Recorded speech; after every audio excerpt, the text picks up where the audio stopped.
திமுகல யார் தான் சார் சாராய ஆலை வச்சு நடத்துறது அதிகமா?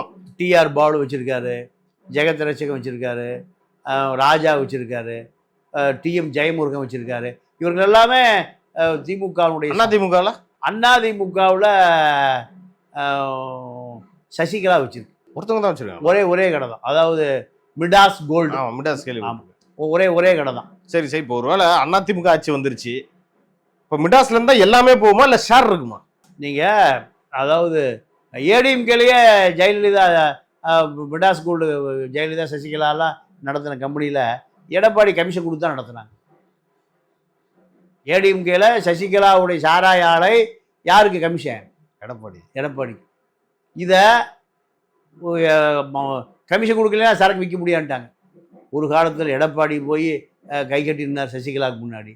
அப்புறம் சசிகலா போய் எடப்பாடி முன்னாடி கை கட்டிக்க வேண்டிய நிலைமை வந்துருச்சு. வந்த பிறகு இதற்கான தூதர் தான் கருணாஸ்.